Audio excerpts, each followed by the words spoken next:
Irene Iddesleigh by Amanda McKittrick Ros. Chapters 1 and 2. Sympathize with me indeed. Ah, no. Cast your sympathy on the chill waves of troubled waters. Fling it on the oases of futurity. Dash it against the rock of gossip, or, better still, allow it to remain within the false and faithless bosom of buried scorn. Such were a few remarks of Irene as she paced the beach of limited freedom, alone and unprotected.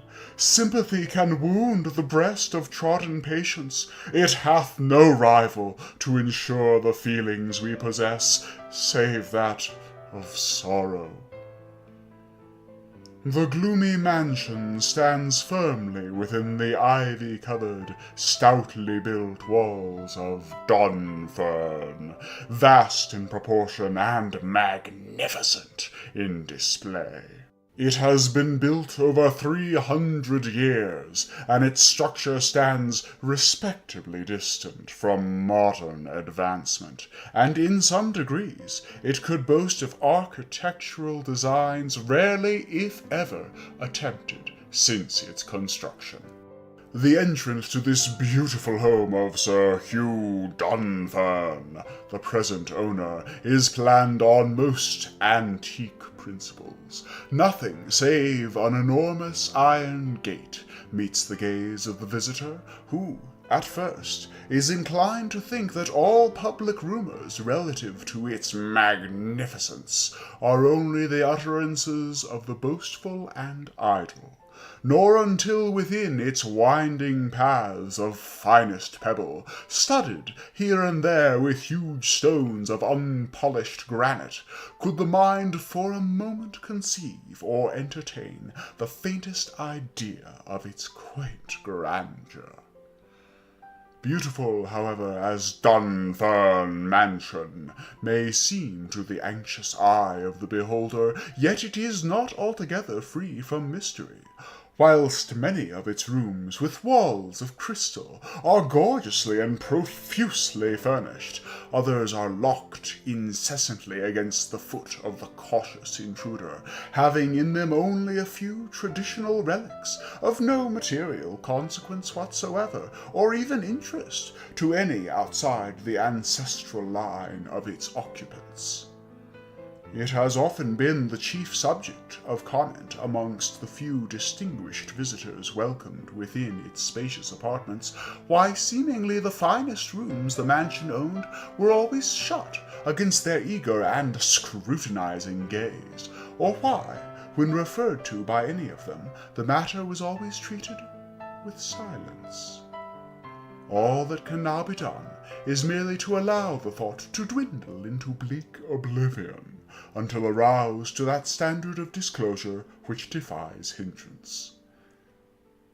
Within the venerable walls surrounding this erection of amazement and wonder may be seen species of trees rarely, if ever, met with. Yea, within the beaded borders of this grand old mansion, the eye of the privileged beholds the magnificent lake, studded on every side with stone of costliest cut and finish, the richest vineries, the most elegant ferns, the daintiest conservatories, the flowers and plants of almost every clime in abundance, the most fashionable walks, the most intricate windings that imagination could possibly conceive or genius contrive. In fact, it has well been named the Eden of Luxury.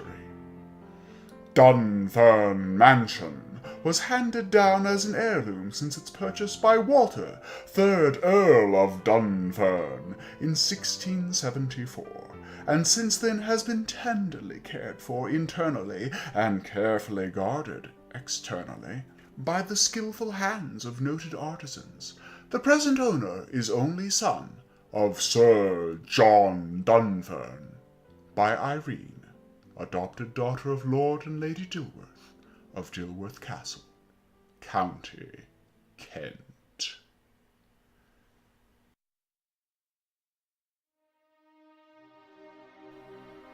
Chapter 2. The December sun had hidden its dull rays behind the huge rocks that rose monstrously high west of Dunfern Mansion, and ceased to gladden the superb apartment Sir John occupied most part of the day. They had withdrawn their faint reflection from within the mirrored halls of this solitary chamber to brighten other homes with their never-dying sheen.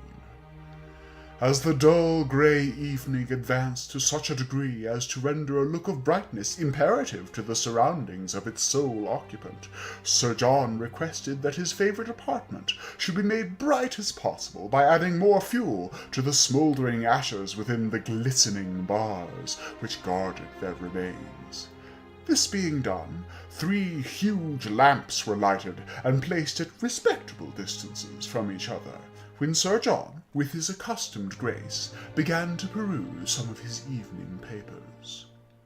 Though a man of 40 summers, he never yet had entertained the thought of yielding up his bacheloric ideas to supplance them with others which eventually should coincide with those of a different sex. In fact, he never had bestowed a thought on changing his habits and manner of living, nor until fully realizing his position of birthright that had been treasured by his ancestors for such a lengthened period, and which, sooner or later, must pass into strangers' hands, did the thought ever occur to him of entering into the League of the Blessed.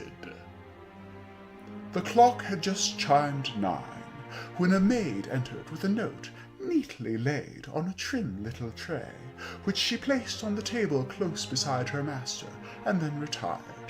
It was rather unusual for him to receive letters so late in the evening, nor until he was in full possession of its contents he could not form the faintest imagination of its worth.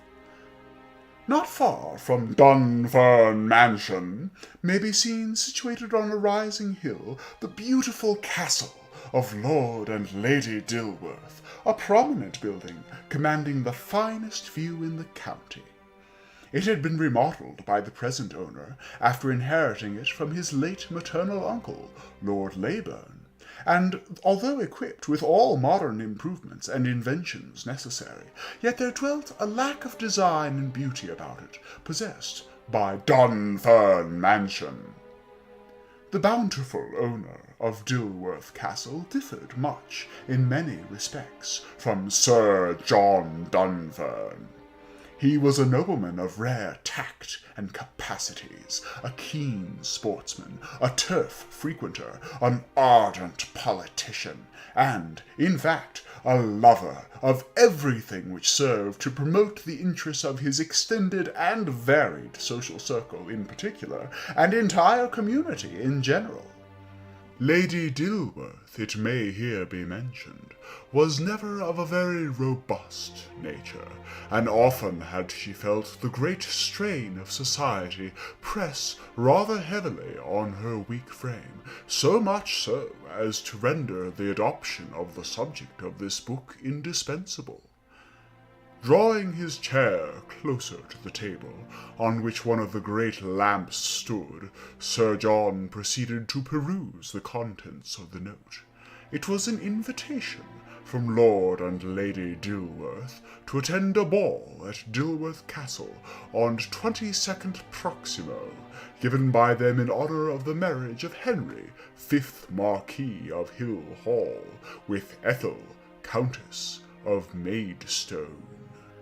Lord Dilworth and the Marquis were personal friends of Sir John, and to accept this kind and courteous invitation would mean a step towards the summit of the matrimonial ladder, by meeting the majority of the fully fledged belles in and around Canterbury, and especially Irene Iddesleigh, Lord Dilworth's adopted daughter, more generally known as the Southern Beauty.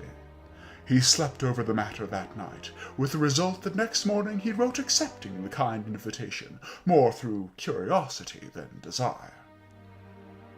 Although he led a quiet and retired life, generally speaking, still he did not absent himself totally from a few social meetings, occasionally, and if imagination painted his future in the manner so artfully designed by Lady Dilworth, no doubt this visit to Dilworth Castle might convert it into reality. Arriving at the elegant castle, with its tower of modern fame and spires of Gothic structure, Sir John was met in its great hall by the genial hostess, who conducted him to the brilliant reception-room, superbly laid out for the comfort of its guests, and being the first to arrive, was thus afforded a good opportunity of inspecting the many valuable relics and works of art that adorned its huge and velvety walls. On the centre wall, right opposite where he sat, hung a painted portrait, life-size, an admirable production of the well-known artist Pato, and not knowing where such an original of perfection and beauty could be found, he resolved to inquire, when opportunity offered, whose portrait it might be.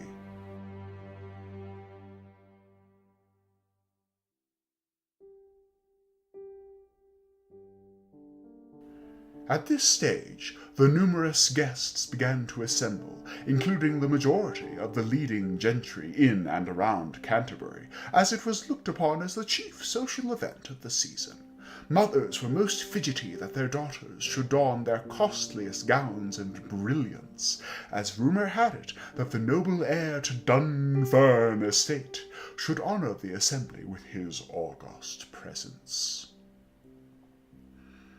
Report gained ground that Sir John, having quietly crept out of boyhood for a lengthened period, would end his days harnessed singly, but idle gossip, flying at all times kite high, soon gave place in the wavering minds of society belles to that of more serious consideration and welcome expectancy.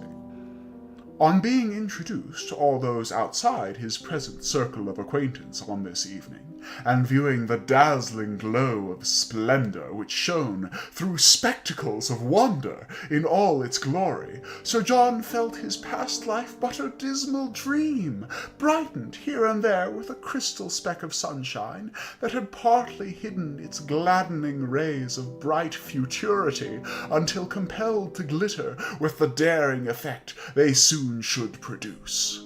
But there awaited his view another beam of life's bright rays, who, on entering, last of all, commanded the minute attention of everyone present. This was the beautiful Irene Iddesleigh.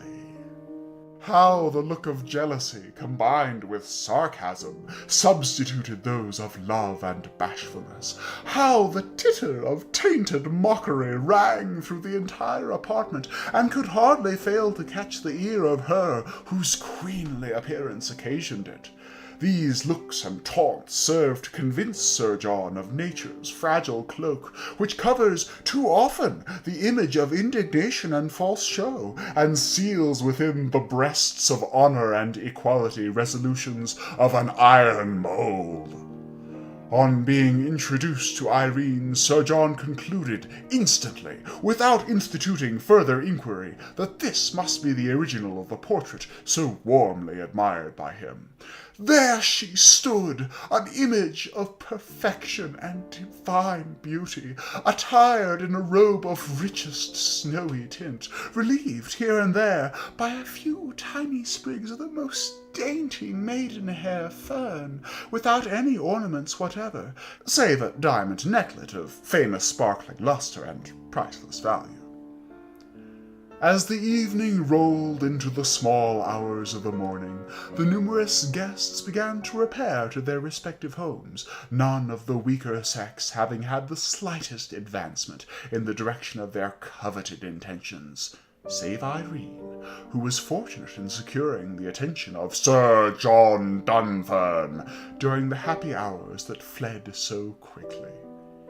Immediately before taking his departure, he pressed firmly her snowy hand, and left the pretty gilded area which surrounded his first hopes of matrimony, to enter what he was beginning to believe the weary apartments of Dunfern Mansion, that previously had held him bound to them in hermit-like fashion.